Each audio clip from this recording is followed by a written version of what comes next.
Here we go. Creation of the Gods 2 Demon Force is now in theaters in IMAX. It is an epic Chinese film on the level of, in terms of special effects, uh, a Marvel movie or a Star Wars movie.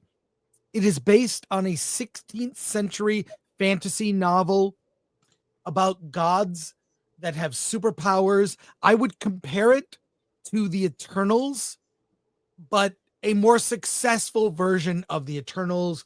We've got two warring factions, one led by a female warrior who, with her army of warriors, along with four giants, literally four giant men with different powers. And it's very fantasy. One of the giants has an umbrella with kinds of powers. Another one has a huge sword and can wield the sword. Another giant has a guitar that shoots out like beams of energy.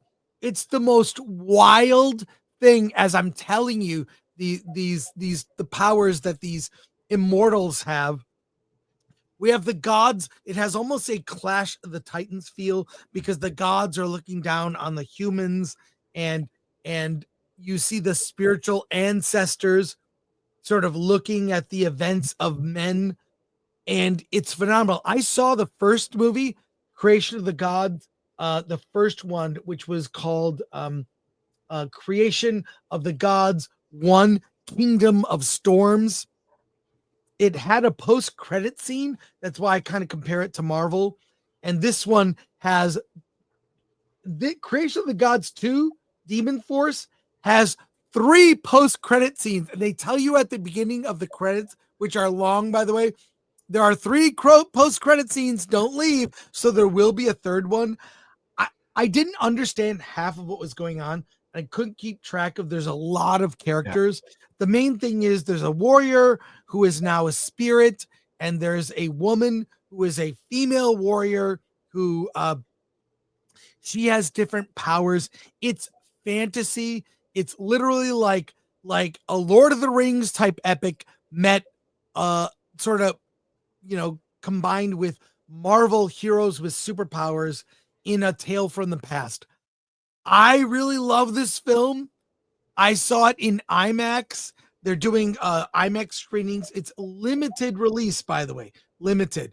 But I like weird stuff from other countries where I'm like, I totally don't get everything that's going on in this, but I love it. The best way to describe it is, like I said, Lord of the Rings meets a Marvel movie with epic and goofy effects and powers. But because I think we're willing to accept fantasy weird things when something is subtitled. So it's all in Chinese with subtitles, and I was able to kind of buy it more, like the weird stuff that happens. Like one of the giants has a guitar where he's strumming the guitar and energy beams like attack. It's very strange stuff. Another character has these you understand when the powers are established, this is what they can do and what they can't do, and what their weaknesses are and what they're not. So the rules, to me, fantasy and science fiction elements work in films when you have defined the rules. That's why the new Captain America probably is not going to work for me. Mm-hmm. But this works really well because it's defined, and there are ways to defeat these giants. It's epic, it's huge, and it's also, I think, in a way, like China recognizing, like, hey, these Marvel movies are making a lot of money in China. Why don't we just do our own?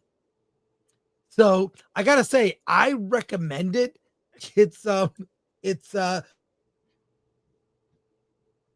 goofy. It's goofy in parts.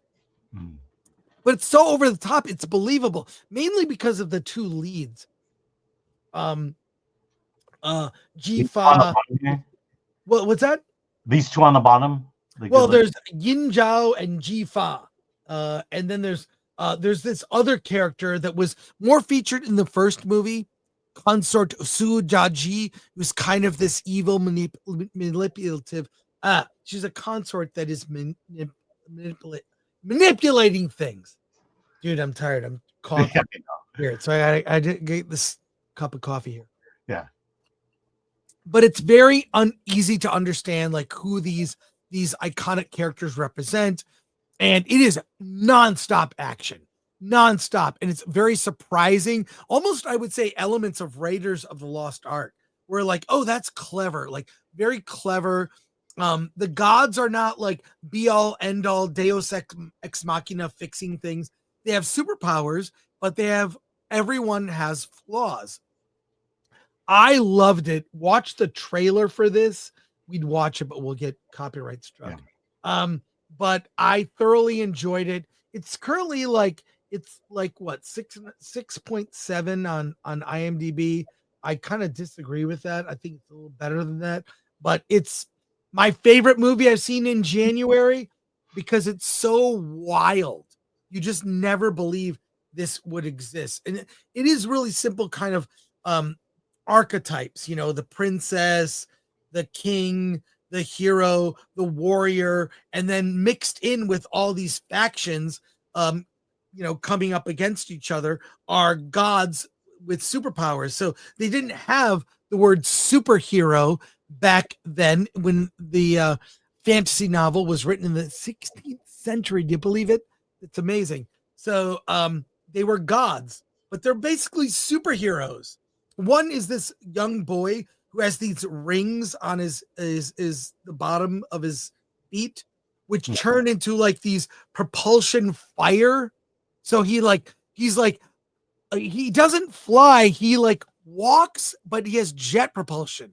They really define these superpowers really well in it visually. It's a feast. If it's on, see it in IMAX if you're able, because there are scenes where you're like, oh my God, this thing is epic. I'll probably see it again. But when I saw the first one, it was out of the blue.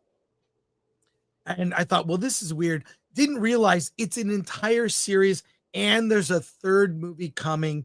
It's building up to this epic battle. I mean, everything that was in this, the middle movie of this, assuming it's a trilogy, is fantastic. So strong recommend. And Alan, the fact that you did not see this, you bring dishonor to your family. No, I saw Detective Chinatown. That's okay. All right. We both saw Chinese films. Both saw Chinese. So do I need to see the first movie? You can probably get, because there's a preamble that catches you up. I assume the first movie you can find on streaming. You do not see this in a theater. Don't worry about the first movie. You can catch up. It's very simple. There's this army is fighting this army. Go. Like, you don't need the backstory, but I would go back and we watch the first movie later, but see this because it's in a theater now. Go see it. Yeah, and then when you say you got kind of lost and confused, I could definitely see that happening. Well, only because there are so many characters. Yeah. So, yeah, it's Andrew. We'll get to your comments. Yeah.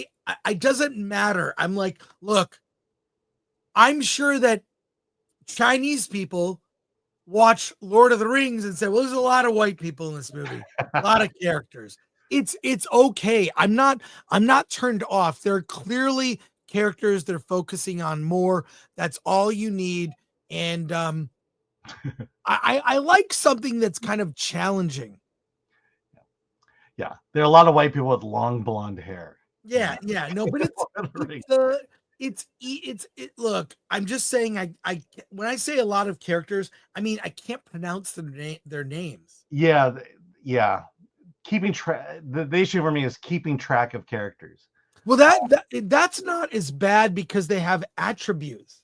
Mm-hmm. The thing is, I'm not, Yin Zhao, Ji Fa, Su Daji, King Yin Shu, like.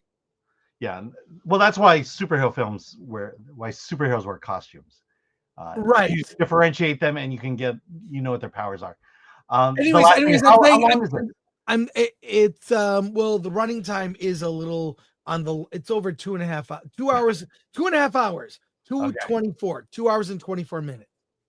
But it's worth it. It earns that running time. So I recommend it. I recommend it. It was a lot of fun. The action was like very clever, like Raiders of the Lost Ark, Indiana Jones, like clever. So I'm recommending it. Yeah, So, Detective Chinatown was 10 minutes shorter, and I should have seen your movie instead. yeah. Yeah. So recommend from me, and you don't need to see the first, but you should see what this is. Look, guess what? Another thing, I don't think I even have to mention this. There is zero wokeness in this thing. There are male warriors and female warriors, but they're not like Mary Sue's, right? Like there's nothing about this that's it's just a cool, weird, spiritual, sci-fi, gods, uh, epic superhero thing from another country, and it's worth seeing. And newsflash, there's zero diversity in this movie. There's no diversity. It's all Asians, and I'm fine with it.